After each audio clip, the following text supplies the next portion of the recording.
इसी में असम के कुछ जिलों से, असम के, ये खबर जरूर याद रखिएगा, असम के कुछ जिलों से, असम के कुछ जिलों से अफस्पा हटाया जाएगा, अफस्पा हटाया जाएगा दोस्तों। अच्छा चलो, अफस्पा की बात आई है तो अफस्पा आपको बता देता हूं, आर्म फोर्सेस स्पेशल एक्ट होता है दोस्तों। क्या होता है? आर्म फोर्सेस, इसका फुल फॉर्म याद रखिएगा, armed forces special power act. ये एक अधिनियम है दोस्तों, एक कानून है जिसके अंतर्गत जो डिस्टर्ब्ड क्षेत्र होते हैं, जो परेशान क्षेत्र होते हैं, जहां किसी का आउटसाइड इंटरवेंशन होता है। देखो इसकी कहानी मैं आपको बताता हूं, आर्म फोर्सेस स्पेशल एक्ट की मैं आपको कहानी बताता हूं दोस्तों। असल में क्या हुआ, 1942 में, 1942 की बात है, और भारत छोड़ो आंदोलन को दबाने के लिए, भारत छोड़ो आंदोलन को दबाने के लिए अंग्रेजी हुकूमत द्वारा armed forces special power ordinance, यहां पर अध्यादेश पास किया गया दोस्तों। क्या पास किया गया?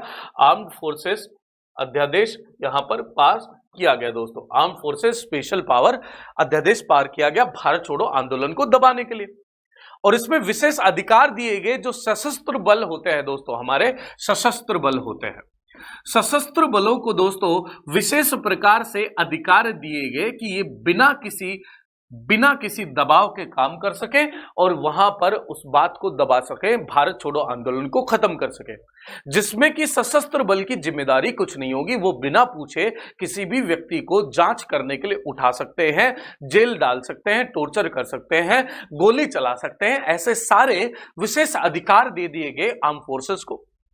अब आजादी का समय आ चुका था। आजादी का समय जब आया तो आसाम में दोस्तों, असम में, सबसे पहले असम में डिस्टरबेंस चालू हो गया।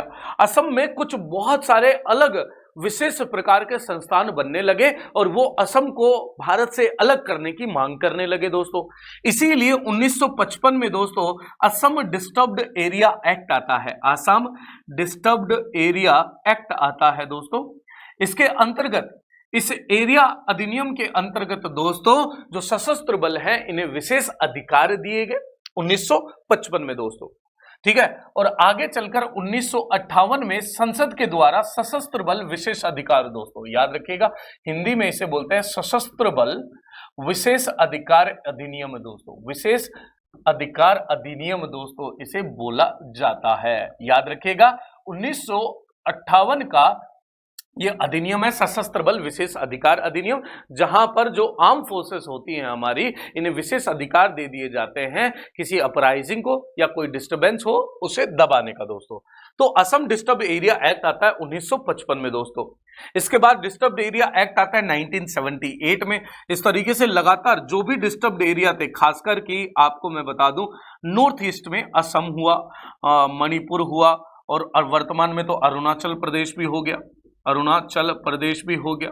हाँ, इन सभी राज्यों में arm forces special power act सशस्त्र बल विशेष अधिकार अधिनियम लागू कर दिया गया, और आगे चलकर जम्मू एंड कश्मीर में भी यह लागू कर दिया गया, जम्मू एंड कश्मीर में यह लागू कर दिया गया।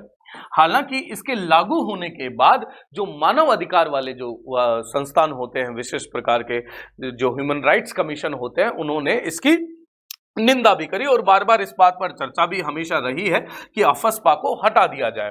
आपको मैं बता देता हूं, इसी से संबंधित एक महिला है इरोम शर्मिला दोस्तों, याद रखिएगा इरोम शर्मिला का नाम आपको पता होगा। इरोम शर्मिला ने दोस्तों, याद रखिएगा, इरोम शर्मिला एक लेडी थी और इन्होंने वर्ष 2000 में भूख हड़ताल करी दोस्तों। 16 वर्ष इन्होंने भूख हड़ताल करी, 16 वर्ष भूख हड़ताल करी इन्होंने इसको हटाने के लिए दोस्तों।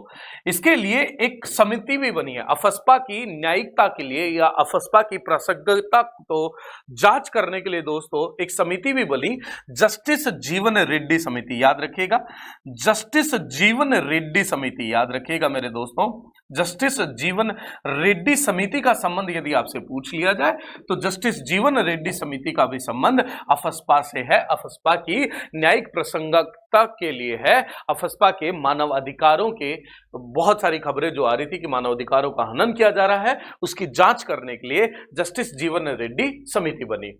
वर्तमान में सरकार का उद्देश्य है अफस्पा को धीरे धीरे कालक्रम के अनुसार नॉर्थ ईस्ट से कम कर दिया जाए, हटा दिया जाए, और कुछ जिलों से असम के जब मोदी जी गए हैं तो इन्होंने असम के कुछ क्षेत्रों से, कुछ जिलों से हटा भी दिया। दोस्तों अगली खबर पर चलते हैं।